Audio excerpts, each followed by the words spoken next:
working hard. We got to win. We can't let that alternative win. That would be a disaster for our country. So I want to just say a very big hello, Nevada. We're doing great in Nevada. And I'm thrilled to be back in this beautiful state with thousands of proud, hard-working American patriots, and you are that. You are that.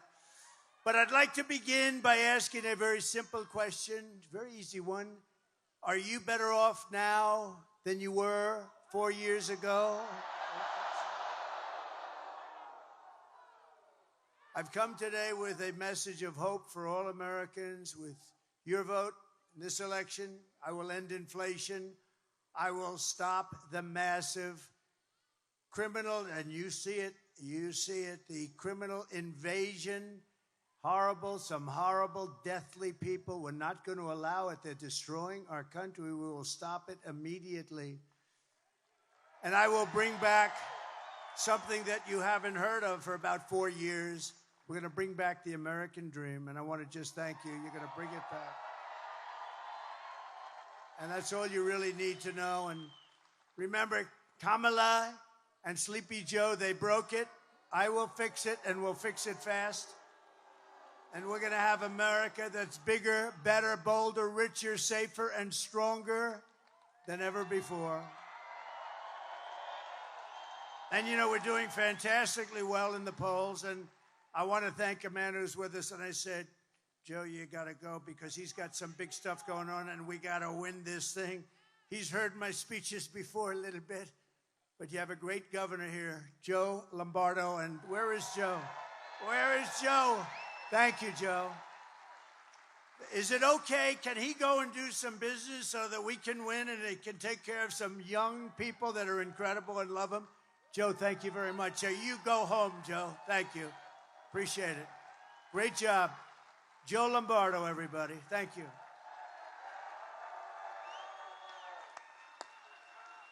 He's a good man.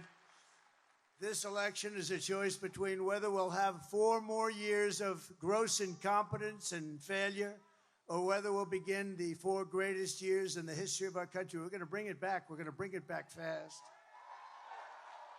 And I'm asking you to be excited about the future of our country. That's not an easy thing to do when you see these clowns, these horrible, horrible people we have, running our country. I'm asking you to dream big again. Dream big again.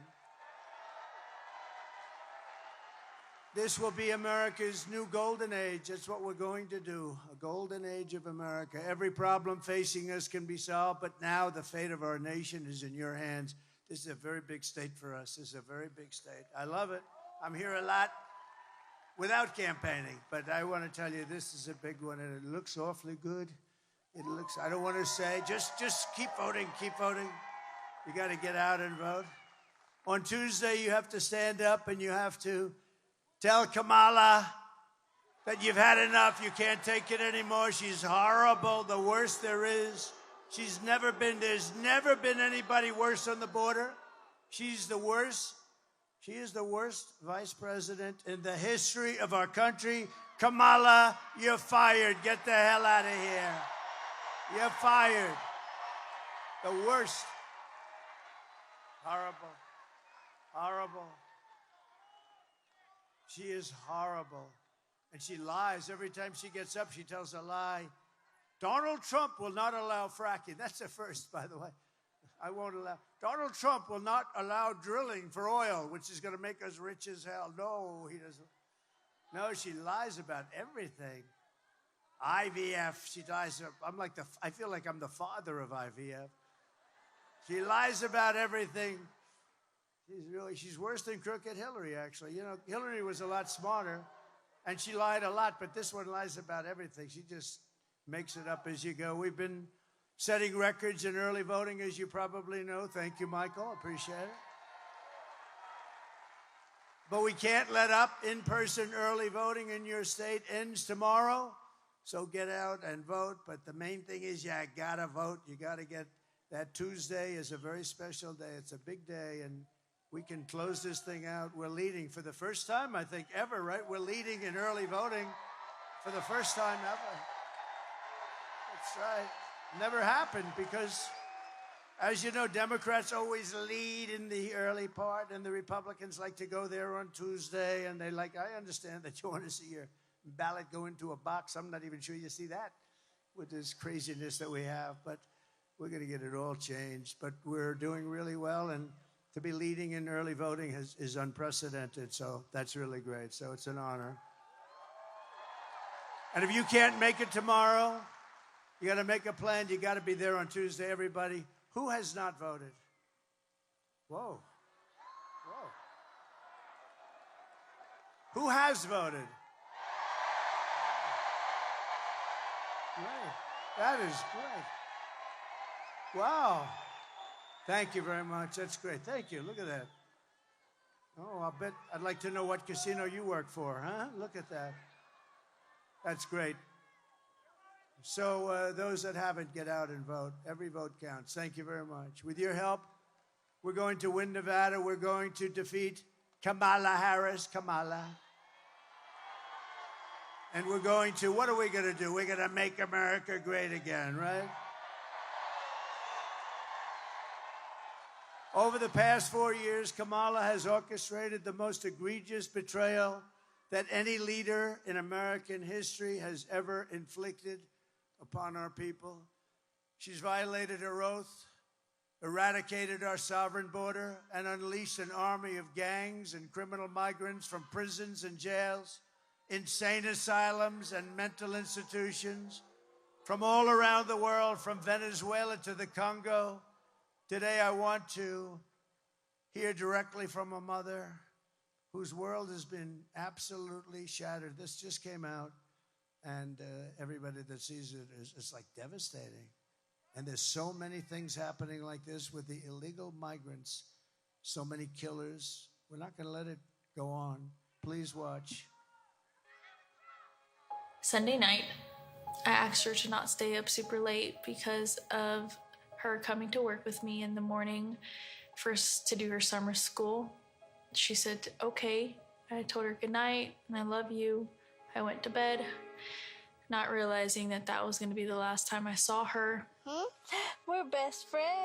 Yeah. We're going to shake it again. I woke up to notice she wasn't in her bed. I'm in my heart trying not to lose my mind because I don't know where she is. I finally remembered her phone had a location on, and her phone was pinging just 2 minutes down the road, right behind the skate park. I start driving to the direction the phone was being pinged at, and I see a couple cop cars with lights on. I see yellow tape, and immediately my heart drops and sinks to the bottom of my stomach. My daughter's hands and ankles were both bound. She was strangled to death, left with no pants. And I know in my heart, she fought incredibly hard. She was not going down without a fight. We begin with two men we're learning are charged with capital murder tonight, accused of killing a 12-year-old girl. Police say these men strangled her before dumping her into that creek. Both men were in the country illegally. Apprehended, then released by Border Patrol less than 3 weeks before Jocelyn's death. The men accused of killing Jocelyn Nungare are affiliated with the gang known for brutal violence. Kamala Harris was in charge of immigration in our borders. If we had better border policies and not open borders and not these catch and release policies, I truly believe this all could have been prevented. Under her being vice president of this country, my daughter's life was ripped away from her. She had her entire life ahead of her. Happy birthday, dear Jocelyn. My daughter is 6 feet in the ground based off of policies that she allowed to keep. Kamala Harris did have one job, and she not only failed, not me, she failed my daughter. She failed Jocelyn. You know, she was only 12. President Trump reached out, gave me his sincerest condolences as not a former president, but just as a father, someone who cares. I believe Donald Trump needs to be back in office. I can at least know that my next child will be safe in this country.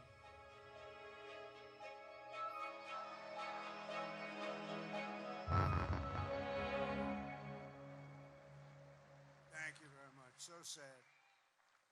Thousands of people all over our country. This is constant. These are some really tough people, some really bad people coming in.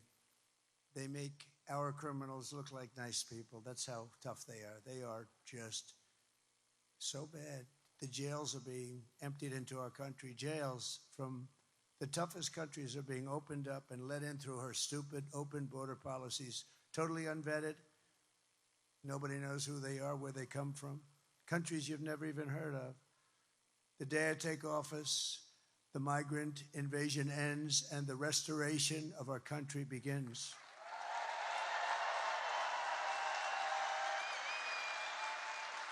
And I believe it's the biggest problem. Biden and Harris, you can't say Harris because nobody knows who Harris is. Nobody knows. You say Harris, nobody knows who the hell she is. But that's great. Thank you, darling. Thank you very much. Thank you very much. Thank you. The savages charged with brutalizing and murdering Precious Jocelyn are members of the same vicious Venezuelan prison gang, Tren de Aragua. And they're taking over apartment complexes in Aurora, Colorado. We have a governor who's petrified. He's a radical left lunatic, and he's petrified. He doesn't know what the hell to do. He's lost. I call him a lost sheep. And they're unleashing a violent killing spree all over America. The United States is now an occupied country. Can you believe I have to say that? We're an occupied country. They're coming in, and they're by the thousands, and they have equipment that's military-grade equipment. How do they get that? They have military-grade equipment, but it will soon be an occupied country no longer. November 5th, 2024 will be Liberation Day in America. Liberation Day.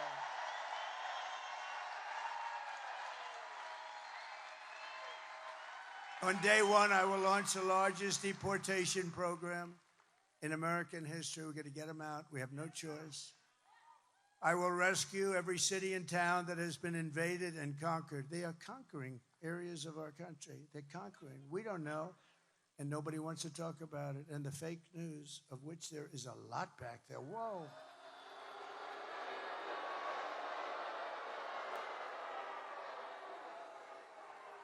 A lot. They don't want to write about it. They don't want to talk about it. They don't want to. They'll write about it after the election. No, you don't want to write about it now. And we'll put these vicious and bloodthirsty criminals in jail, or we'll kick them the hell out of our country. We'll want them out. Through our open border, Kamala Harris is also actively aiding and abetting the worst human traffickers, child smugglers, drug dealers, and bloodthirsty criminal networks on the planet. There's nobody worse than what she's catering to. They even have an app number, where to call, so they can dump off illegal migrants. They have an app. Can you believe it? They have called. They have cell phones.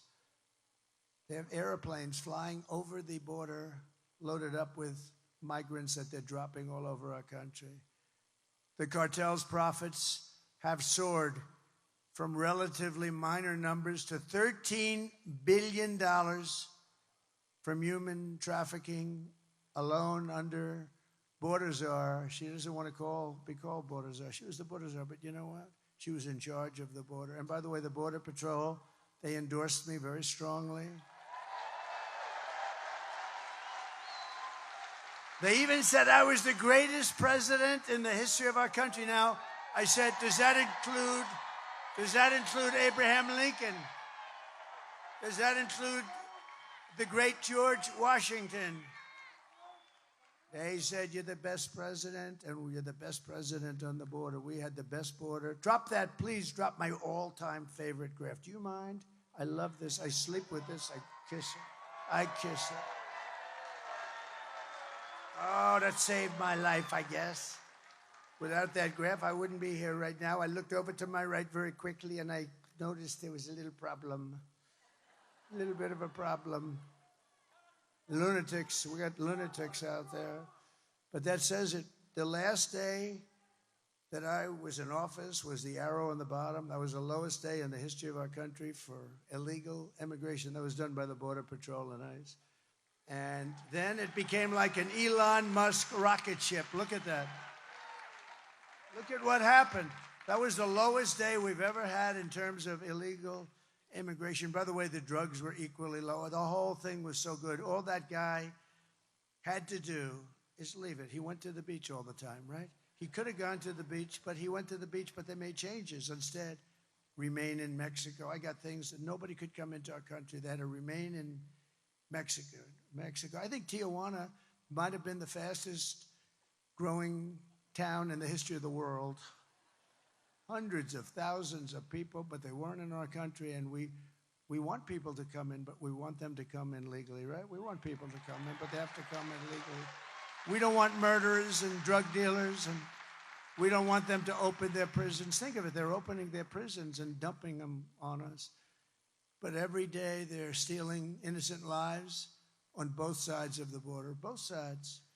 Just days ago, a young U.S. Marine Corps veteran named Nicholas Quetz from Arizona was driving through Mexico very routinely. Who would think this could happen?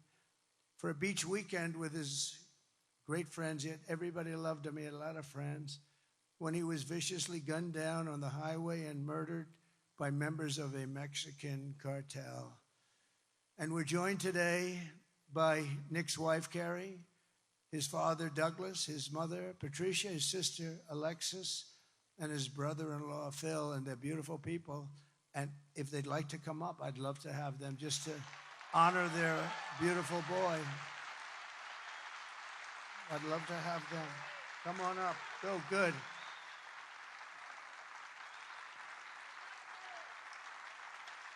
That's great.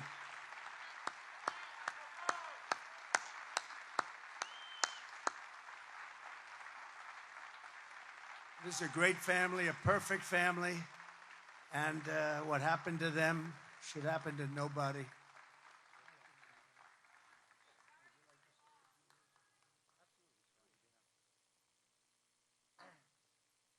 So unscripted, I really wasn't planning on being here.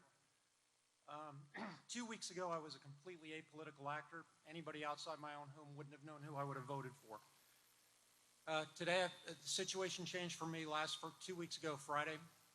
My son was murdered by cowards, shot in the back on the way to the beach in Mexico. The reason I bring that up, and some people will question, why was he in Mexico? He was in Mexico going to pursue his life, enjoy his life. We grew up as a military family, had been around the water. He loved it. We don't have Arizona Beach, so we call Rocky Point Arizona's beach. A lot of people go there, hundreds of thousands a year, I think, transit there. Plenty of Americans own property down there. So that happened.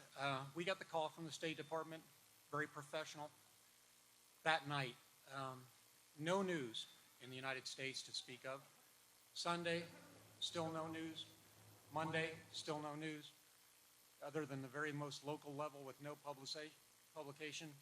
Tried to get in contact with elected leaders, heard nothing. Tuesday, reached out to my local representative. He put me in contact with Senator Vance. Senator Vance coincidentally was coming to Tucson for a speech that day. I can't imagine how busy Senator Vance, President Trump are running their campaign. Senator Vance, I asked for 2 minutes to talk to him. And, I've met in my line of work, and I'm actually still a current federal employee. That's one of the reasons I've stayed apolitical. I'm a 20-year military retiree, so I've dedicated my entire life to this country and doing...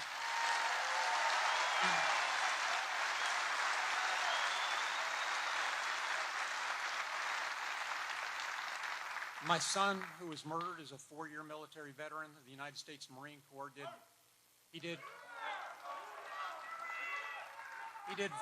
worked on vertical assault from the Ospreys, so he'd fast rope out of helicopters. My daughter is actually a drilling Army reservist. and my son-in-law recently medically retired due to issues sustained on active duty. So our family's a military family with generations and generations of service. I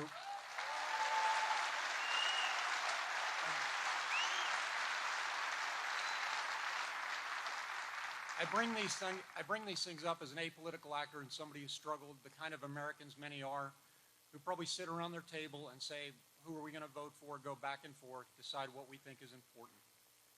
And we struggle on that, and we actually pray on it. And many people ask me, how can I stand up here today 13 days after my son was killed and talk in front of groups? And it is through the grace of God, and I do believe in God and a higher being.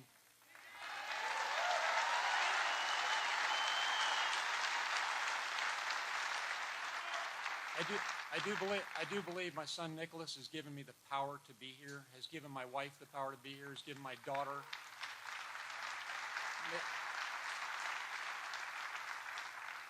Karime, who is Nick's wife, and my son-in-law Philip.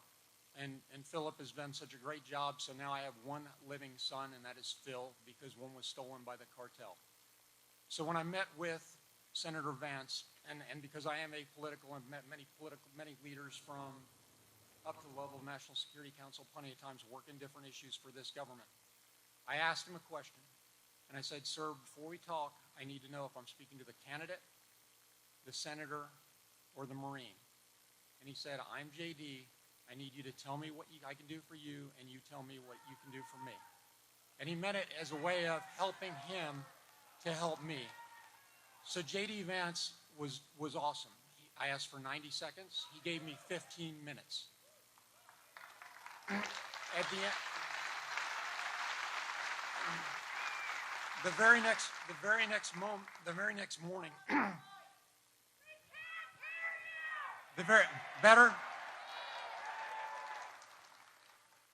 better. The very next morning, and after having tried to reach my elected officials for 5 days, President Trump's office called me. President Trump, in the fight of his life, offered to meet with us. President Trump gave me 15 minutes of his time to talk about what we could do. I asked him for some things, and he helped. I asked him, A, for U.S. involvement, and we know he's candidate Trump right now, and there isn't a seated president. I asked for U.S. involvement in the investigation with the Mexicans. I asked for extradition of the killers after I found out under the current U.S. code, not all can be extradited, only if they're tied to RICO activities. In this case, they probably are tied to RICO activities. They are probably coming back, but I'll defer all questions on his investigation to the FBI. And I asked for a working policy in Mexico. In my career, I worked in, one of the things I worked on was Plan Colombia, very similar situation in security as to what we have in Mexico today.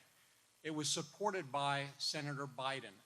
That's out in public record, you can look at it. We have no working policy with Mexico right now. Count the numbers of illegal immigrants, whether they're private, whether they're dangerous or not dangerous, and you'll see a number of about 25 million crossing back and forth. And then when somebody says, why was Nick in Mexico? My son was an hour from our house when he was executed by cowards. That's how close it is. But it is a national security challenge, not a local border state challenge. We have these type of things with Tren de Agua and MS-13, anybody else you want to name, plus unnamed criminal organizations. The cartels, they operate with impunity in Mexico. They've infiltrated every level of their government. The local police are helpless because they're not properly equipped. State police, a little bit better, but not, and then the federal. But we need to work with the Mexicans on this to go forward. So what I'm leaving you with, and I'll give this back to President Trump, to whom you came to listen, not me, is this. For most of us in this room, and honestly, I would not have been in this room because it wouldn't have been political 2 weeks ago, you know who you're going to vote for. But for the soundbite and the people looking at this, after 12 days, I received a phone call from Senator Mark Kelly. That was the 12th day. And he was gracious, and he offered his condolences. And I told him, sir, I appreciate that because I'm a respectful person. I'll work with anybody. But what I want is sponsorship of a couple things. One is change to U.S. code so that if people have committed crime against U.S. persons, especially murder, they are brought back here to face our justice.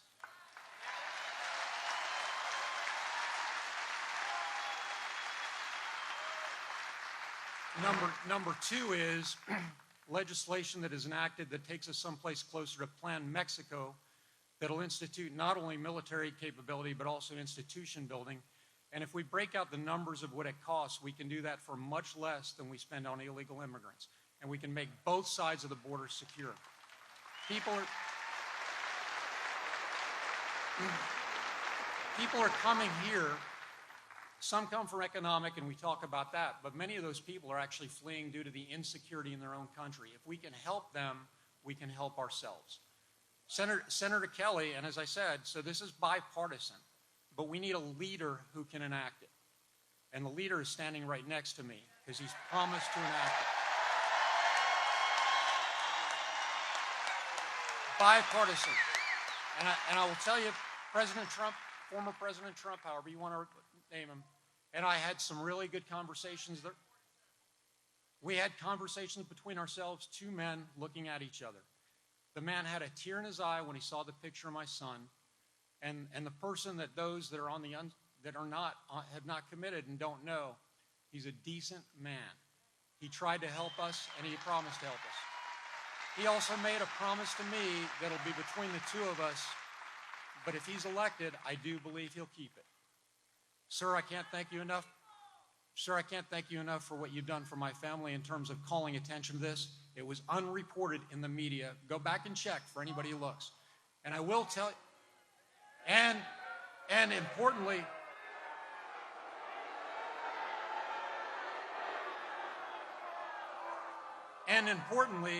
like I said, Governor Walz was in Arizona last Saturday. He had a convention. We tried to go. We asked to go. I've got electronic proof of it so we can show pictures. They've already been released to the media. We're told it was full. It was in a high school auditorium, and we weren't allowed to speak with him. So when you wonder about where America really is and what the stories are, you don't have to wonder anymore. The man next to me and his vice presidential nominee, a current seated senator, both met with me within 36 hours of asking, and both took up the cause.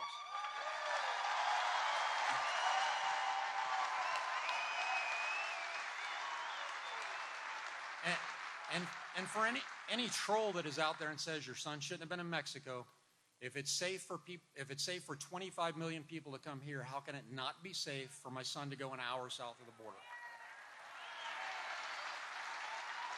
And for the trolls that say we're politicizing my son's death, I will tell you to go to the root of the word. It is the policy that contributed to my son being killed. It is the policy that's contributing to the death of other Americans, just like the video you saw that young lady. It is the policy that's contributing to fentanyl coming into the United States. Those are political failures, and we need to end them. Thank you for your time.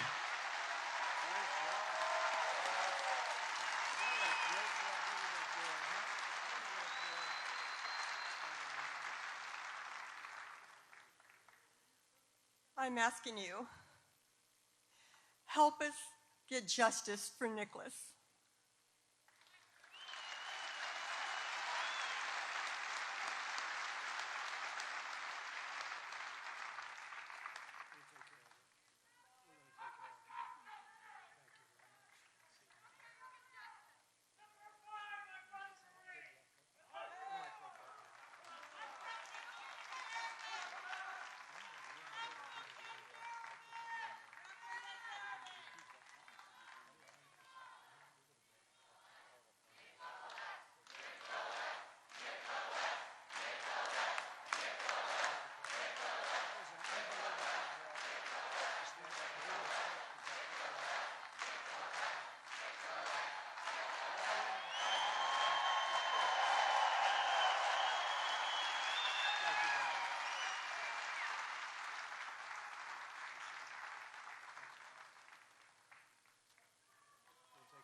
That's incredible. And frankly, to do that, to be able to do that, literally just a few days after this horrible event happened is pretty amazing, I'll tell you. We'll take care of it.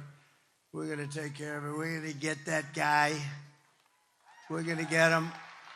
We're going to get him. They know who he is. Can you believe it? They know who he is. Nothing's done. Mexico's going to give him to us. Mexico's going to give him to us. They have to.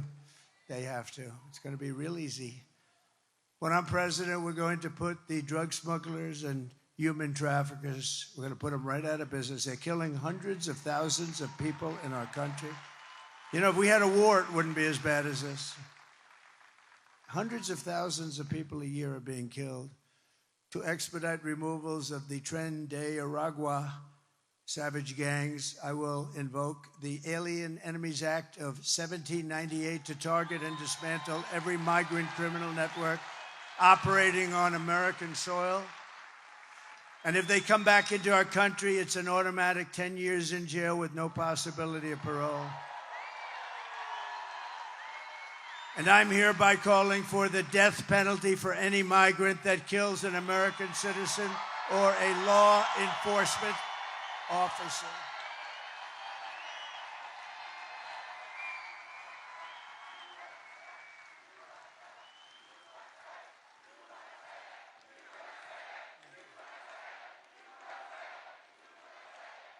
And I will immediately ban all sanctuary cities in the United States of America. Sanctuaries for criminals.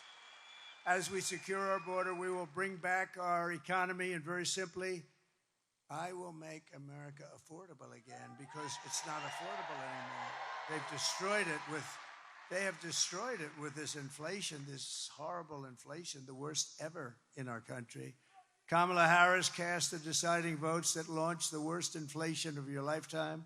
She cost the typical American family over $30,000 in higher prices. You look at your food bills, you look at the cost of food items. You know, more people tell me about groceries. The word grocery, I've heard it more in the last year than any other word, I think. I think I've heard it more than any other word, other than the word garbage. Garbage. How stupid is a man to say that, right? How stupid is a man to say that? But she believes it too. I'd love to hear that conversation now. Oh, boy. But now Kamala wants to raise taxes on the typical American family by an average of $5,000 a year. Kamala also launched a war on tip workers. Good place to talk about it. And service workers right here in Nevada, increasing the so-called tip allocation tax rate by 60%. That's why you don't hear them talking about no tax on tips. They don't talk about it because they're going just the opposite. In other words, even after Kamala wrecked your economy with inflation, she came after your tip income like a vulture would do, actually. She doesn't understand it. She doesn't know what it means. She has no sense of economics, none whatsoever. If she gets 4 more years, Kamala Harris will pick your pockets bare. We will not have a country. Everyone will flee. Our companies are going to flee. People don't realize these companies, these big, beautiful companies, they're run by international business people. They don't live here. Many of them live in Switzerland and Sweden and lots of other countries. They don't mind. They don't even think about it. They'll take these companies out of here so fast. It's a mass charge to see who can get what company. And they want to go, and they'll go. They don't care. They have no loyalty to our country. We have to keep them here by being smart, not stupid.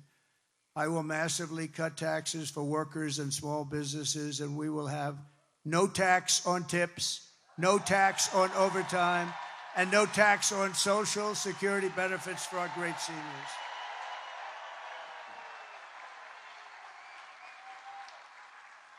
And I will support a tax credit for family caregivers who take care of our parent or a loved one. You know, if we didn't have that, if we didn't have the angel moms and lots of different names, but the angel moms is an example. If we didn't have them, the great wife that takes care of a husband who is badly wounded, and vice versa, by the way.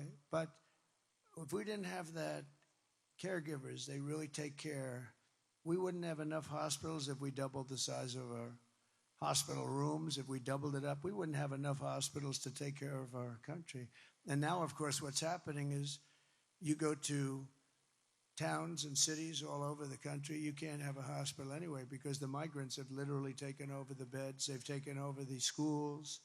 They've taken over your son has a seat in school and he no longer has it because a migrant is they're giving him, actually, they're saying, you go first. The migrants go first. Migrants go first. Look at what's happening. Look at what's happening all over the country. The schools are bursting at the seams. The hospitals are a disaster.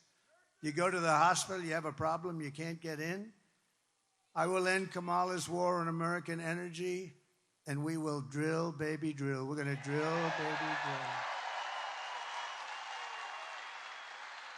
And I'll terminate her Green New scam, one of the greatest scams in the history of our country, devised by a person who never even took an environmental course. You know who that is, right? AOC plus 3. Remember what she said, 12 years. Well, the 12 years has pretty much come up, Mr. Congressman, right? Matt, right? The 12 years has come and gone. We weren't going to be around anymore after 12 years. This is a young lady who, I don't know if she's having a lot of fun or what, but boy, I watched those senators. They were there for a long time. I watched them say, yeah, that's right, that's right. You know what her real goal is? $93 trillion. They don't want any more windows in apartments, no more windows. They'd like every building in Manhattan to be taken down and build a building with no windows in it. You have to be one of the greatest salesmen in the world to sell one of those apartments. I guess I have it wrong. I've always been known for having the biggest windows. I want those windows to be so big, right down to the bottom of the floor. And the bigger they are, the better they sell. That's just the way it is. I got to change my whole philosophy if you don't vote me in, because I'll go back to building crazy buildings now and I won't be able to use windows anymore. No, they don't want windows. They don't want cows. They don't want anything. They don't know what they want, actually. And I will cut your energy prices in half within 12 months. We're going to cut it in half. We have liquid gold. And then everything else is going to come down. It was energy that brought it up. It's going to be energy that brings it down. They screwed up that energy policy. They had it down to nothing, and then they snapped it back. They said, we're not going to win and elect the prices. Remember, they're going through crazy. Then they got it back almost to my level. But see, my level wasn't right because I would have been 4 times that level by then. And I will be 4 times or 5 times the level very soon. Despite all of the damage she's caused, Kamala has spent the final week of her campaign comparing her political opponents to the most evil mass murderers in history. And 2 days ago, Joe Biden called our supporters garbage. Garbage. That's nasty. I think that's worse than deplorables, right? How did that work out for Hillary? I think this is going to work out even worse. And they mean it. They mean it, even though without question my supporters are far higher quality than Crooked Joe or Lion Kamala. Look at that. Look at that. They had nobody like that. My response to Joe and Kamala is very simple. You can't lead America if you don't love Americans. You just can't do it. Can't do it. You can't be president if you hate the American people, and they do hate it. They hate the American people. Who would have an open border policy where prisons and jails and penitentiaries are allowed to freely walk into our country? Where gang members are taken off the streets of Caracas, Venezuela, and dumped into our country. We don't even know their names. We know nothing about them. They're free to roam. They call it free to roam. Congratulations, you are free to roam. And they killed 4 people, you know. It's crazy. The 13,000 plus that we have, the killers, these are murderers from jails. Can you believe that? These were all murderers, convicted murderers, in jail, in prison. And we know nothing about them. In fact, we don't even know where they are. But they're out there someplace. I'm sure we have a few of them. Welcome. I'm sure we have a few of them sitting. This can give you a little bit of the yips, right? You're sitting down now and you don't know whether or not the guy next to you killed 5 people. No, we're going to get them out of here. We're going to get them out fast. We're going to get them out fast. And our local police are going to be activated. And if we had the cooperation from the fake news, which you don't, it would happen relatively quickly. We're going to be able to do it. No, our local police, let me tell you, they know every one of them. They know their middle name.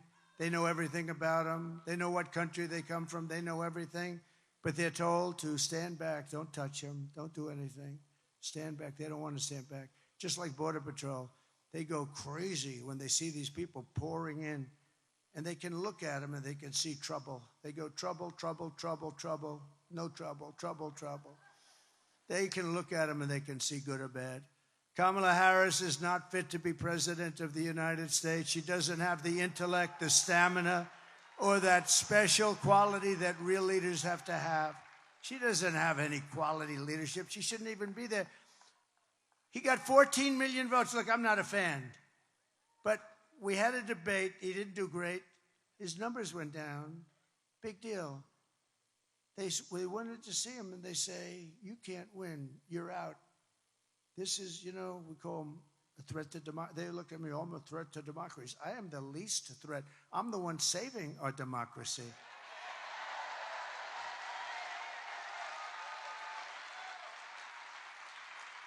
No, crazy Nancy. She's crazy as a bedbug. She walked in and she starts screaming at him, you're out of here. You're out of here. Get out of here. And it's amazing, her and some of her friends. And yet with Nancy, she was a big owner of Visa stock. She started off with nothing, and now she's worth $200 million, they say. But listen to this, with her husband. What was that all about anyway? That was a weird deal. What was that all about? So she's got the husband, and they buy stock. And she was a big owner in, I believe it was Visa, and big owner, big position. And we didn't know this, but Visa, it was going to be announced the following day that Visa was under major federal criminal investigation. And Nancy sold all of her stock at Visa the day before that came out. I don't know. Sounds a little bad. What do you think, Michael? A little bit shaky. She said it was by strictly coincidence. She said it was by coincidence. No. Well, but I don't see the press. Did you guys read about that at all? I don't think so, huh? Joe Biden's comments were the direct result of Kamala's decision to portray everyone who isn't voting for her as an evil and even subhuman person. And we know it's what they believe, because look at how they've treated you. They do treat you like garbage. They really do. For the last 9 years, Kamala and her party have called us racists, bigots, fascists, deplorables, irredeemables, even Nazis, and they called me Hitler. My father was a great guy. He was a strong guy, but a good guy with a big heart. Strong, but really a warm guy. Whenever we walked down the street, we'd come sometimes into Manhattan. That was a big treat. And we'd see, in those days, you don't see that anymore. Now you see it at a very much higher, at a scarier level, frankly. They put a gun in your ribs and they say, give me what you have. But they used to hold tin cups out. And he'd always walk by and he'd always put $100 in it. Anytime he saw it, he'd put $100 in. That was like $1,000 today, maybe more. I said, that's nice. I always remembered it. It's nice. But he told me once, I don't even know in what reference, but he said, never use the name Nazi. You don't use that name. Do you understand me? And never use the name Hitler. You don't have to say Hitler. Don't ever say Hitler. Do you understand? And now I'm being accused of being Hitler by these lunatics out there that have lost control of our country. Our country we're riddled with crime. Every city, you take a look at it, it's falling apart. They smell, they're dirty, they're criminal-ridden. You take a look at what's happened to our great cities, it's a shame. And a city, and I hate to say it, I hurt myself. I have property there, San Francisco.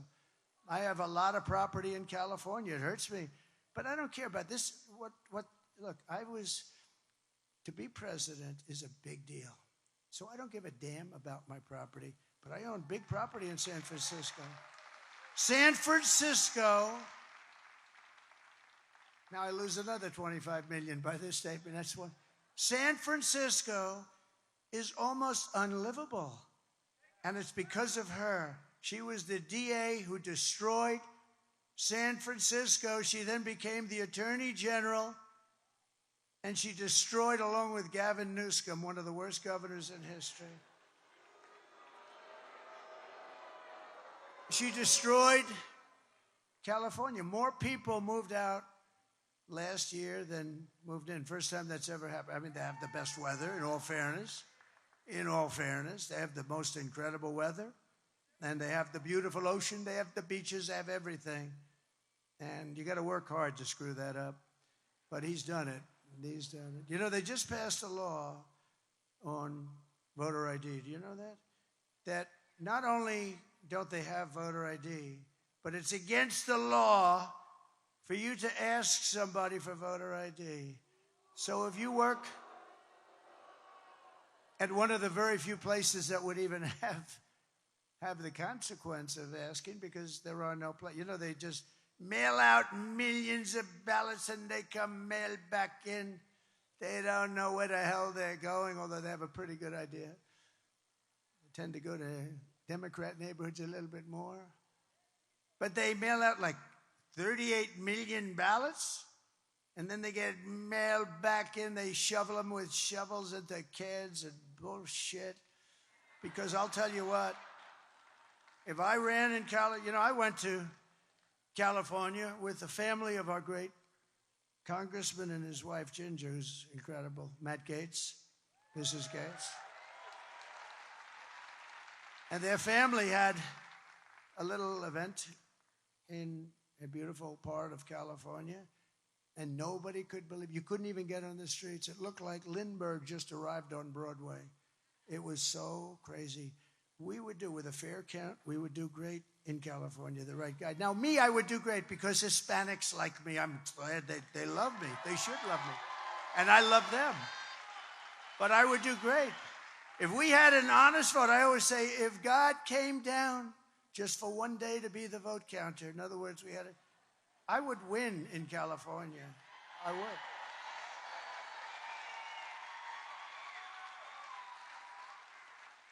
It's a disgrace what happens. Think of it. They send out millions and millions and millions of ballots. They go out. They come back.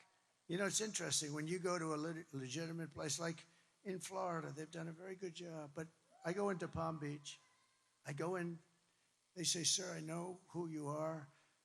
I mean, I fully understand who you are. You're the president. But, sir, could I see your identification? Oh. And I say, you're doing the right thing. I actually say, don't be embarrassed. You know, they're very embarrassed. Sir, I mean, I don't know how to ask, but could I see it? I say, yeah, here. Oh, thank you, sir. I thought it was you. I thought, no, they feel good. And then they give you a paper, and you sign the paper, and you put on whoever you're voting for. Maybe there's a bond issue or something, and you do a check, and they're watching, and then you sign. They walk you over to essentially a container, but it could be in the form of a machine. The fewer machines you have, the better, by the way. The fewer you have. You know, Elon Musk told me he's the greatest. I would say, you got to say, in terms of computer, I would say he's probably about as good as you get. And, you know, I watched that big rocket come in 2 weeks ago. It came in, that sucker was going to crash. I said, no, don't let it crash. I tell the story. I was talking to a very important person on the phone, very important. And I'm watching the screen. It's muted. There's no sound, but I see this, seeing live. And at first, I thought it might be like a space-type movie, you know, some kind of a crazy movie. But this rocket comes in, and it's all burned. You know, it's coming down at 10,000 miles an hour or some crazy speed, and they're just like on fire. But now it's like the size of a 22-story building. That's pretty big, right? And it's coming in, and I'm talking to this guy, and I say, do me a favor. Hold it just for a second, okay? I got to watch this. I put the phone down. I never picked it back up. Can you believe? And because I'm president, but more importantly, because I may be president, he held on for 45 minutes. The guy held on. You know, if I wasn't president or if I had no potential to be president, he would have hung up in the first 30 seconds. But I picked that up like 45 minutes later. I said, hello, hello, hello, President. Very important guy. Everybody heard of him. I felt so badly, but one of those things, but I was fascinated. So I see this massive 22-story ship coming down, and you have the gantry or whatever the hell they call it nowadays, and the ship, and it's coming too fast, and I'm like, oh, no. Don't do that. I don't want to see it crash. And I didn't know it was Elon. I assumed it might be. I mean, why not? He has everything else to. But the ship is coming down, and then I see the bottom is going to hit that gantry, and then I see an explosion of fire. Pushes it like that, just perfect. The fire's all over the place. The whole thing is burning. There's smoke. I never saw anything like it. Then, boom. And then the arms come out. And just like you do with your beautiful little baby, he grabbed that sucker. And it was secure. I said, it's the most incredible thing I've ever seen. It was going to crash. The fire, everything just, computer, right? It was all, I called up Elon. I said, Elon, you know, he gave us the greatest endorsement. He said, it's the most important election we've ever had. Do you know where he is right now? He's campaigning in Pennsylvania. Can you believe it? With all he's got to do, because he thinks it's the most important thing he can do. But I said, Elon, was that you, the rocket? Was that you, Elon? I called him up. Hello? I said, how you doing, Elon? Okay, what's up? I said, Elon, was that you with the rocket? Yeah. I said, you're unbelievable. I said, can Russia do that? No. Why not? They don't have the knowledge, and they never will. I said, can China do that? No. I said, why not? Because I have the knowledge, and they don't. It would take them 10 years before they can do that. I said, can the U.S. do it outside of you? No. I said, that's why I like this guy. That's why I like this guy. Hello, Mr. Senator. I just see you there. The Barrasso man, he's one of the greatest people. What a great, I didn't know you were going to be here. I'm very impressed. I guess Sam Brown must be doing very well for you to be here, huh? We got the leader of the Senate. We got the leader of the Senate here. And I know it's not for me, so it has to be for Sam Brown, right? Thank you. Thank you. Senator Barrasso is an unbelievable guy, and Sam is unbelievable. And we're going to get to him in 2 seconds. And he really is. By the way, you know, I do the weave, right? You know the weave? It's genius. It's genius. I can go here, but it's always related, maybe sometimes just a little tiny bit. But I can, like here, over there. Because I look, I see them, I say, whoa, there's a senator, one of the biggest senators, and one, maybe the most powerful guy. Because Mitch doesn't have it anymore. No, he may be the most powerful guy in the Senate. And I'm very impressed with you, Sam. That's pretty good. That's pretty good. But nobody has given up more, right? Nobody has given up more who's run for the U.S. Senate than Sam Brown. Nobody. And we should put him in office. Nobody has given up what he's given. Defending us. Defending us.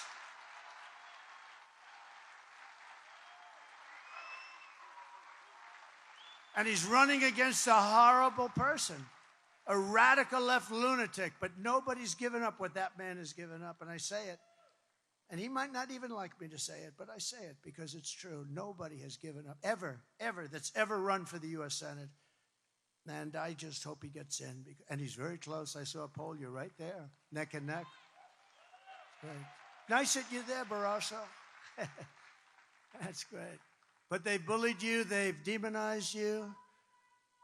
They've demeaned you. They've censored us. They've deplatformed us. You know, they took me. I had 280 million between Facebook, Instagram, and Twitter. And one day I woke up and I had nobody. Think of that. They took them all away from me. No, think of that. And I have a lot of things to say. I have a lot of good things to say. At least I think they're good. And I didn't know what the hell to do. And I went about 2 months, and I had all this stuff, and my mind's ready to explode because I can't tell people. And then what happens? I did what's called an most of you are too young. There's a couple of guys here that's fine. They know, they've heard it. But I did what's called an old-fashioned press release. And I do a press release, and I put it out, and it got better and better. Save America. It was called Save America. And people loved it. And then I created Truth. Think of this. Truth. And it's hot as a pistol now. So think of it. Somebody said, very smart guy, a Wall Street genius, he said to me, think of it. They hated you so much that they took you away from, I had like 280. I know Mark Zuckerberg said I'm number one. Number one, I think of that. He came to the White House, and he's actually been very nice to me, I must say. But he came to the White House. He said, congratulations, you're number one. But on Facebook, Instagram, and Twitter, then they called it Twitter. Now they call it X, but under a different regime. And it's great that Elon bought that. He's done us all a big favor because these were bad people. But so this friend of mine who's a natural business person, he viewed it differently. I said, can you imagine what they did? But think of what happened. They deplatformed me, just like I said. They took my voice away. I then came up with a press release, and the press release went crazy. It was like almost as hot, maybe just as hot. But then I said, I got to open up some kind of equipment or machinery. I got to do it like, I want to do it. So I couldn't do it then because they wouldn't even talk. They wanted my voice silenced.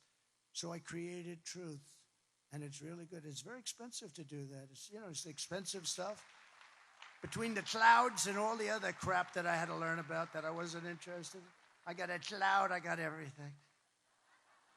But this guy said to me the other day, he said, think about it. They deplatform you. They take your voice away. They want to destroy you. So you, in a moment of weakness, develop your own source of information, and you do it at a high level, and you get great engineers, but it's still expensive, and you put it out, and then you open it up, and it's called Truth, and they said you couldn't get the name Truth because it was somebody else had to own it. And I said, check. They said, sir, you'll never get the name Truth, sir. That's a term that you will never get. I said, and you ideally need 5 letters, right? I said, wouldn't Truth be great? They said, sir, you won't get it. You won't get it. I said, check. Sir, I will, but sir, you're not going to get it. I said, check. And they came back, sir, it was available, and we bought it for $2,000. Can you believe it? $2,000. And then it had a little burst. I don't know what the hell's going on. So here's my friend. He said, so they deplatform you. They take it all away. They try and destroy you. And you open up something. And as of yesterday, it was worth $10 billion crazy dollars. Did you see that? $10 billion, Mr. Senator. And they're going crazy. They all have Trump derangement syndrome. They're going, can you imagine how they must feel? They take it away and you open something that's worth $10 billion. It's crazy. But it's good. And by the way, use Truth. It's great. It really is. It's great. They've taken your money and thrown open your borders to criminals and terrorists, flooded your towns with deadly drugs and death, and given your jobs to illegal migrants, and sent our blood and treasure to fight stupid foreign wars in places and countries that you've never even heard of. This Tuesday is your chance to stand up and declare that you're not going to take it anymore. You're not going to take it anymore. What we built is the biggest, broadest, most incredible coalition and the greatest political movement by far in American history. And by the way, I say that all the time. They've never challenged it. They can't challenge it. It's not even close. By the way, it's 100 times, 200 times greater than anything. There's never been anything like this. I always tell the story. Pat Buchanan was a great guy, conservative commentator. He came in second in New Hampshire, and he became very famous, and he had a phenomenal career because he came in second. I came in first in 50 states. Think of it, for the nomination. First in 50 states. And then we went on to win the presidency of the United States, and then we won it a second time, but I guess we're going to have to do it a third time. We're going to do it a third time. And it's going to be, if we do it together, because it's not me, it's all of us, it's us together, it's we. It'll be the greatest event in the history of politics in America. I believe that. There'll be nothing ever like it. And we're going to straighten out our country, and we're going to make America great again. It's going to be amazing. 5 days, oh, I can't wait. You know what? I've worked for 62 days in a row. I haven't taken a day off. By the way, I looked at her today. She was trying to justify the fact that they called us all garbage. And I watched her at a news conference. She's exhausted. She's finished. And about 2 weeks ago, after having worked for 50 days in a row, 2 weeks ago, she said, I canceled the show. You know why I canceled it? Because it was on NBC fake news. I said, somebody set me up. I said, I don't want to do it. And I went to another show instead. She said, he canceled the show. I did Joe Rogan for 3 hours, you know. Joe Rogan for 3 hours. She said, he canceled the show. He looks very tired. He looks very, very tired. Because I canceled the show, did another one. No, I cancel shows that are no good. NBC is no good. They're no good. ABC is no good. CBS is no good. And in fact, in honor of you, I just sued CBS today because of 60 Minutes.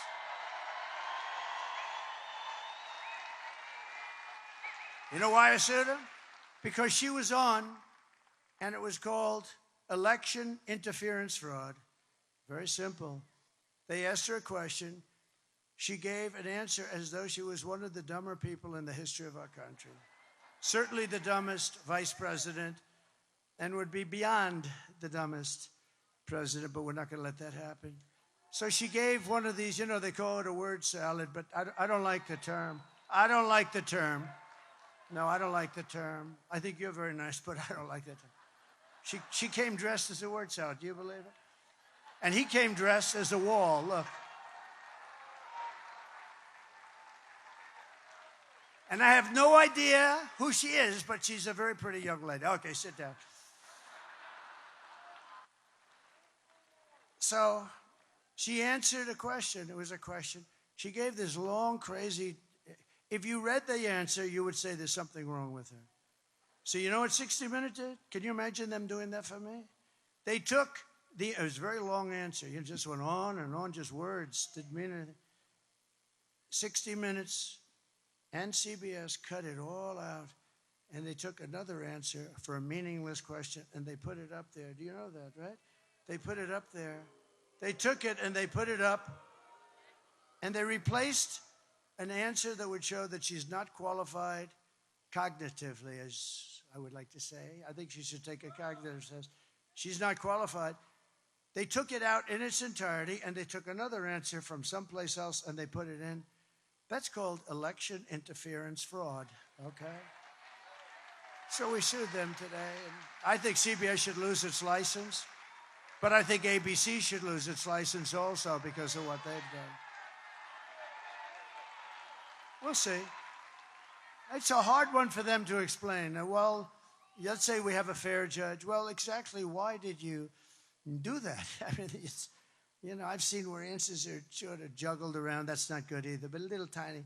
But to take the whole thing out and to take another answer from a totally different question and a totally different part and move it in, and they got caught, and they don't want to show us any papers because they might have done it with many other answers. And that's real interference. So, no, we don't have to lock them up. They should lose their license, which is worth billions of dollars. But we brought together veterans and union members, soldiers and steel workers, farmers and auto workers, and patriotic moms and dads of every race, religion, color, and creed. We're welcoming historic numbers of African Americans, Hispanic Americans, Asian Americans, and Arab Americans. Did you see in Michigan how well we're doing with the Arab Americans? That's great. That's good. Because we have a real good chance. We're leading in Michigan. We're leading in Pennsylvania. We're leading all over the place. We're leading here. We're leading in Arizona by 8. A great poll just came out. We're leading by 8. We're leading all over the place.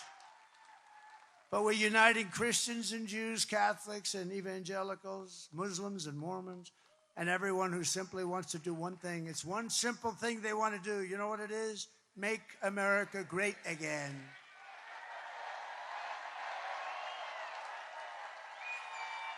So our campaign has been endorsed by the 400,000 members of the Fraternal Order of Police, by the Border Patrol agents, by the rank and file membership of the Teamsters, and I'll tell you, headed up by a very good guy, Sean O'Brien, good guy, by Elon Musk. Well, we have so many.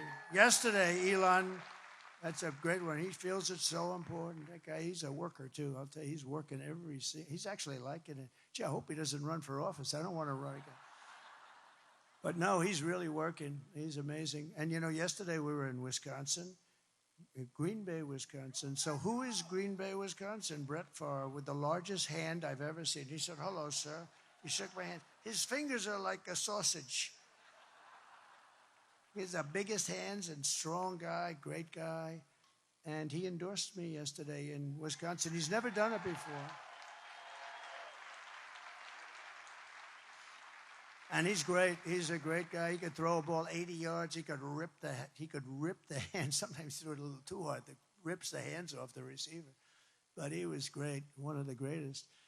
Robert F. Kennedy Jr. we have. And he's going to work on health and women's health and all of the different reasons, because we're not really a wealthy or a healthy country. We're not a wealthy country either. We owe $36 trillion, but we'll get that taken. You know what's going to take care of that? Largely? The liquid gold is going to help us with that. That's why I told Bobby, I want you to take care of health. I want you to look at the food and the food supply and what we put on the food and all sorts. You could look at, but let me handle the oil and gas, Bobby. Just leave me alone. Leave me alone. Leave me alone. I want to work the liquid gold. And Buzz Aldrin endorsed this yesterday. Never done it. He's been a great hero and an astronaut for many years. He's never endorsed anybody. This is the first time, and not a young guy. This is the first time in many years first time he's ever endorsed. So that was nice. Thank you, Buzz Aldrin. Kamala and Joe call them all garbage. Those people are called garbage. They're us. Everybody's us. I think 250 million people are us. And I call you the heart and soul of America. That's you're the people that built America. But we're especially excited to have the support of record numbers of Hispanic Americans. And right here in Nevada, we're going to win a record share of the Hispanic American vote at a level that nobody's ever seen before for the party. Because, you know, basically it's pretty simple. Hispanics want great jobs. They want rising wages, and they want safe communities. They're great people. Energy, they're very entrepreneurial. I know them well. They're really hard workers. They're great people. You don't want vicious gang members getting dumped into your state, and you don't want Kamala teaching your children that they can change their gender anytime they'd like. You don't want that. She came out with gender stuff. You don't want to know about it. And I don't know what's going on with Catholics, but many Hispanics are also Catholics. And Kamala is persecuting Catholics. What the hell did Catholics do? They are being persecuted. Look, she's raising her hand. They're being persecuted. And by the way, evangelicals, Christians you're next. You'll be next if they win. She even suggested that being Catholic disqualifies you from being a federal judge or running for office. You believe that one? How old is that theory? That goes back a long way to Kennedy. To John Kennedy. I will defend your jobs. I will protect your children, and I will defend religion. Kamala Harris is a low IQ individual who's running a campaign of hate and anger and retribution. She's now talking about what she's going to do on the border. But why didn't she do it before? 4 years. Or she's going to do something about inflation. I'm going to do something about, she has no idea what the hell she's talking about, inflation. She doesn't even know what the word means. But I say, but why didn't you do it before? I asked this question in the debate. Why didn't she do this stuff? I'm going to do this and that. She forgets she's been there for almost 4 years. Or what she's going to do to help the economy. And I say, why didn't you do it before? Why didn't you do that before? You had 4 years almost. She and Crooked Joe head up the worst administration in the history of our country. They've made Jimmy Carter the happiest man around. It's true. And in all fairness, look, he didn't allow 21 million people to pour into our country from all parts of the world, knowing nothing about them, and they turn out to be massive numbers of criminals and terrorists at levels we've never seen before. 2 nights ago, Kamala made a speech with a paid-for audience. You know she can't get crowds. They send buses. You got to send different. You can't have all the same bus line taking everybody.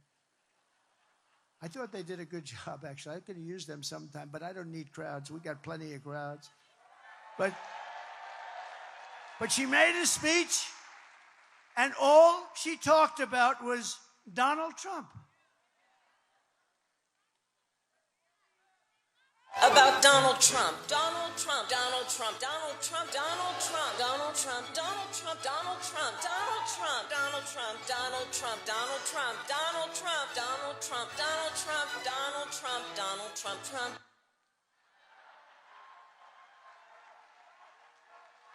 The whole thing was about Trump. She was here for almost 4 years. They didn't do anything. The worst and a failed administration.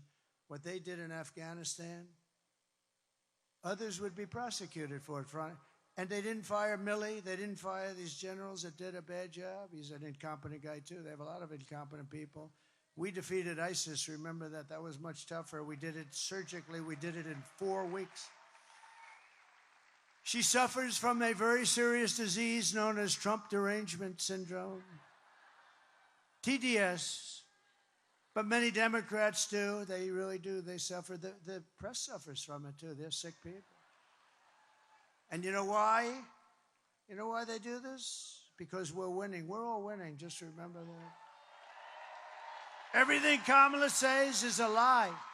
She says, I want to take away Medicare and Social Security. It's crazy. I would never say that.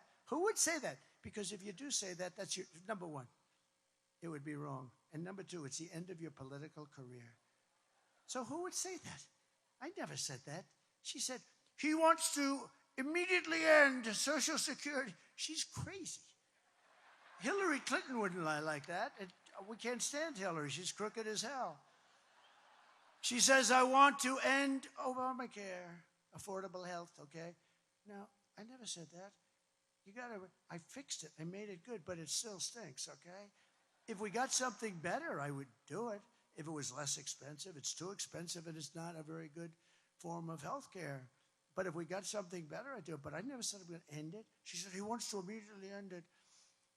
She talks about Project 2025 all the time. I have nothing to do with it. I've said it every way possible. I even said to a very good lawyer, am I allowed to sue them for continuously? We put it in writing. We said to... And the lawyer said, well, sir, you're running a campaign. You got a lot of liars in campaigns. You probably can't. But she says that I want to ban IVF. It's fertilization. That's a lie. You better believe it because you've heard it. No, I'm like the father of IVF. When I heard about it, they had a bad ruling in Alabama. A judge ruled that all clinics have to be immediately closed. And I was called by Katie Britt, great senator from Alabama. And she said, you have no idea. So many women, they're going crazy. And I said, explain it. Just explain it. And after about 5 minutes, I said, well, we can't do that. That's great. That's helping us to have beautiful, healthy babies. That's okay. And I actually said, I wrote something out, and it was quite good, I must say. And it was totally supportive.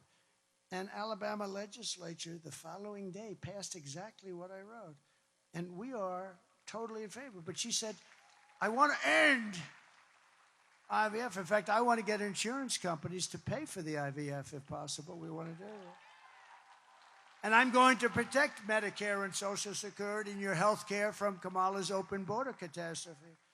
So she's the one who threatens your health care. And according to recent studies, Kamala's plan for giving free health care to illegals will destroy Medicare. It'll destroy our country. It'll cost $2 trillion. She wants to do that. She will. That's something she'll do. I will. And by the way, if you tell them, then they're going to come. and it's a tragedy. If you say you're not going to get it, then they're going to stay where they are, and it's not a tragedy. I will never let our country be destroyed. The reason Kamala's campaign has been reduced to this desperate, pathetic stream of hoaxes and lies is simple. The entire world can see she's a train wreck who is totally unqualified to be the president of the United States. She's totally unqualified. There are some people who thrive under pressure, and there are some people who crack under pressure. And the more pressure Kamala is under, the more pressure she unravels. You know, people didn't know her. She's only had a few months because she had that little honeymoon period. And remember, she was introduced, and she got on stage, and she went, thank you, thank you, thank you, thank you, thank you, thank you, thank you, thank you. She's like 50 times thank you. I said, what the hell's wrong with her? But the press never picked that up. If I did that, it would be over. Remember that? When she was, right? Was that a little weird? She said like 42 times, thank you, thank you, thank you, thank you. But being a candidate is nothing compared to the pressure of being president. I know both. If she can't handle the press conference or the television interviews, which she can't, she should do Joe Rogan. I mean, it's a really good interview. Then she can't handle the presidency. She'll get overwhelmed, melt down, and millions of people will die. This is not a charity event. This is an election for the biggest and most important job in history. There's no participation trophy for incompetent candidates. Do you want to lose your life savings because we put a weak and foolish person in the White House? That's going to happen. If that happens, it's going to happen. Do you want to lose your job or maybe your house or pension because Kamala has the economic understanding of a child? She's a child. Do you ever hear her talk about the economic situation? Oh, me. It's crazy. She shouldn't be here. The presidency is a job held by Teddy Roosevelt, Abraham Lincoln, George Washington, Dwight Eisenhower, Ronald Reagan. And people of strength and high intelligence. Would you trust Kamala to talk to Russia or China about nuclear war? But I can. We had no wars. And China paid us hundreds of billions of dollars. And Kamala, think of this, hundreds of billions of dollars. China and Russia, I ended their pipeline. They had Nord Stream 2. Nobody ever heard of it until I said, wait a minute, they're building a pipeline in Europe that's going to Germany with offshoots all over the place. They're going to build a pipeline. I terminated that pipeline. And then they said, he's been nice on Russia. Think about that, Matt. I've been nice on Russia. I terminated the biggest job they've ever even conceived of. And then they say, oh, but I do get along with Putin, and you know, that's a good thing. And I get along with President Xi, and I get along with Kim Jong-un.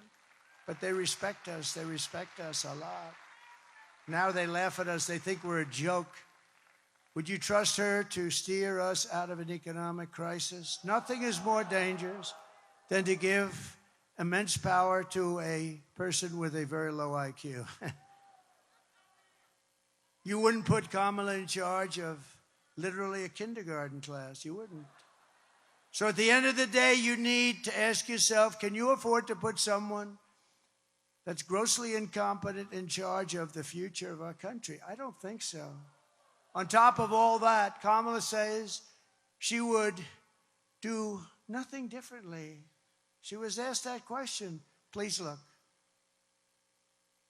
Would you have done something differently than President Biden during the past 4 years?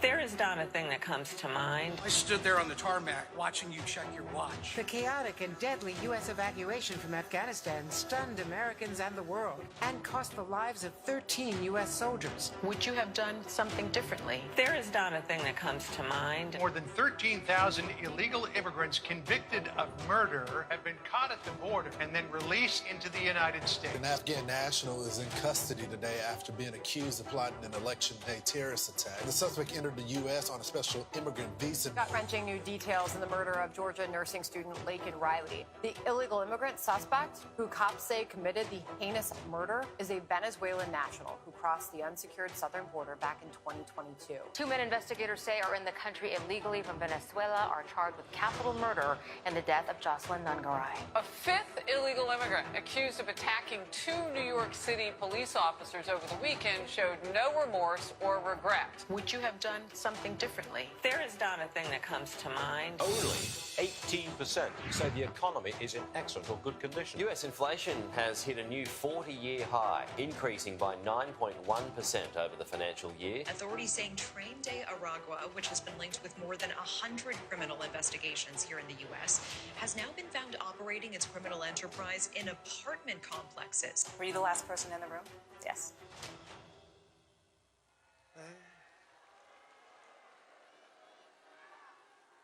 Nothing comes to mind. 325,000, the worst stat, 325,000 young, beautiful children went through her open border, and they've never been seen again. They're probably dead, or they're sex slaves or slaves of some kind, or captives. Remember that, 300, and the press is, I've never seen a story about it from those fakers back there. Think of that. 325,000 children. And then you remember a couple of weeks ago it came out that 818,000 fake jobs were created so that they could show how great they're doing, but they were all fake. 818,000 fake jobs, and then a whistleblower, thank you very much, whistleblower, they were going to report a change after the election. They were going to report that it was, they wouldn't say it this way, but essentially it was a fraud on our country, and I never saw them write anything about it. Think of it. 800,000 jobs plus 18,000. 818,000 jobs, almost 1 million jobs were fraudulently created, but they got caught before the election. Aren't I lucky? I mean, think what would have happened. They would have announced it a week later, and everyone would have said, so what? These people are fraudulent. If you want to end this disaster, you must. This is a disaster. You must get out and you must vote. We're thrilled to be joined tonight by your next Senator, Sam Brown. Stand up, Sam.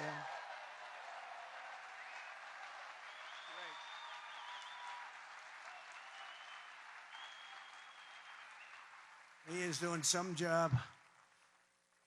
And thank you very much, Senator Barrasso, for being here. It's a great honor to have you. It's a great honor. Great honor. He's a fantastic man, by the way. Senator Mark Wayne Mullen. Don't fight this guy either. He's a rough. Where is he? Where's Mark Wayne? What the hell happened to him? He's probably out fighting somebody. He's a hell of a fight. Thank you. Thank you, Mark Wayne. Thank you. Lieutenant Governor Stavros Anthony, thank you. Thank you, Stavros. Looking good. Thank you very much. And he's working very hard on getting out the vote, and what, maybe even more importantly, the honesty of the vote. We have everything we need now. We just need a little honesty. You and the governor are doing great. Thank you very much. Congressman from Florida is a great guy. He's really great. Matt Gaetz and his wife, his beautiful wife, Ginger. Ginger, stand up. Matt and Ginger, this is a good-looking couple. This is a seriously good-looking couple, but they're a great couple. Your congressional candidate who's really looking good, Drew Johnson. Thank you, Drew.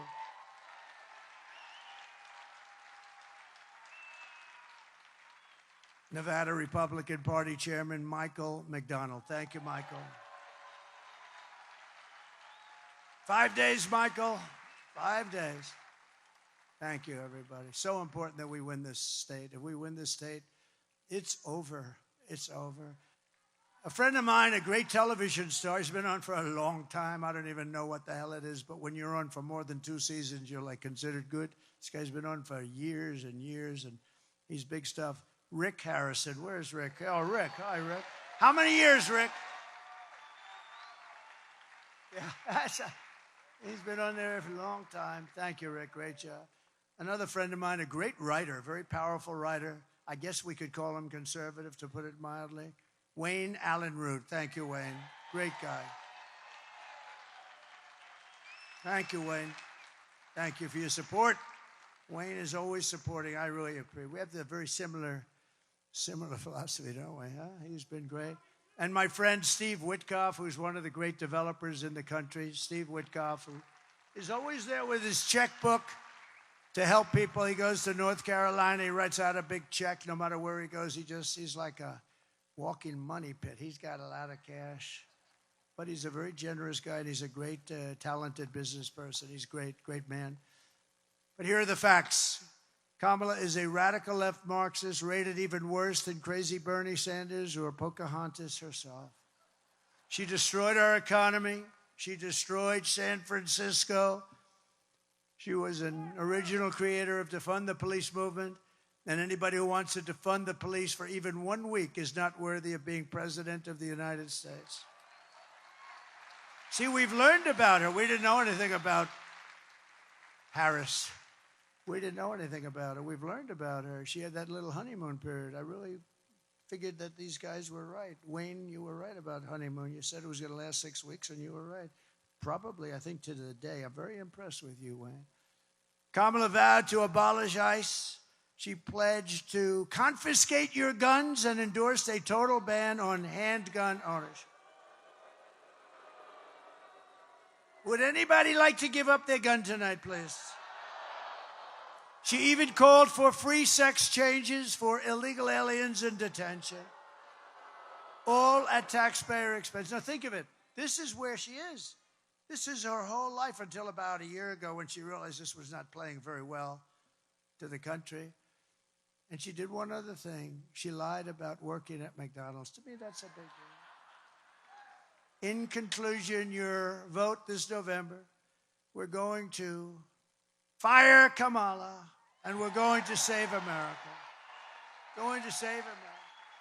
We will cut your taxes, end inflation, slash your prices, raise your wages, and bring thousands of factories back to America and back to Nevada.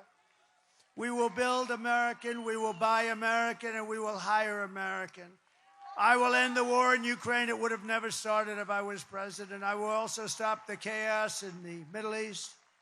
October 7th would have never happened. You would have had all those people who would be living happily today. And I will prevent World War III from happening. I will crush violent crime and give our police the support, protection, resources, and respect that they so dearly deserve. We will strengthen and modernize our military. We will build a missile defense shield over our country. It's going to all be made in the USA. That will include Nevada. We will rebuild our cities, including our capital in Washington, D.C., making them safe, clean, and beautiful again. We will teach our children to love our country, to honor our history, and to always respect our great American flag. We will get critical race theory and transgender insanity the hell out of our school and quickly.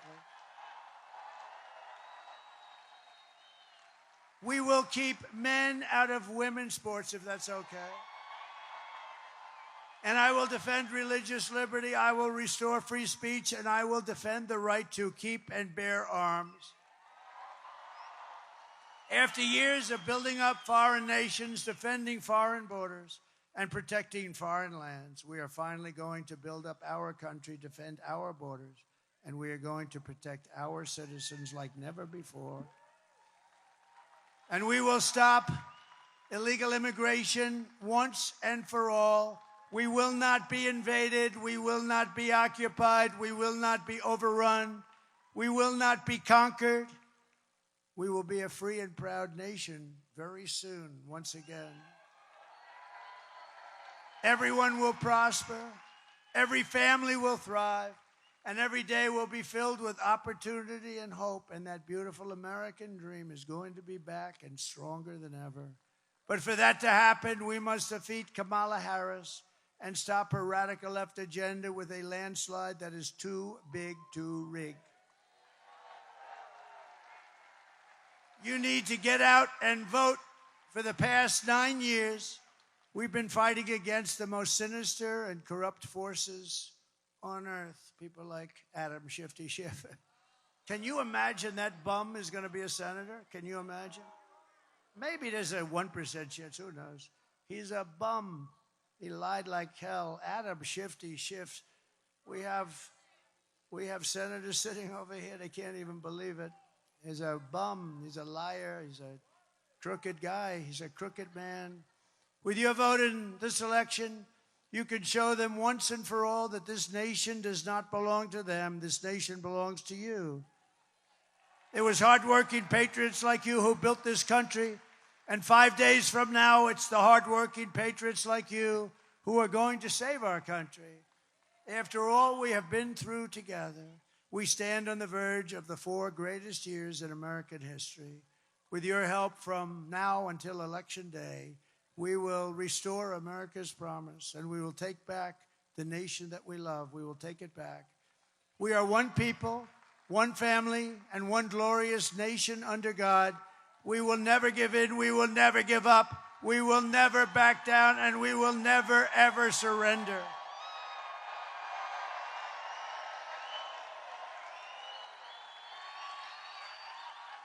Together we will fight, fight, fight, and win, win, win. November 5th will be the most important day in the history of our country.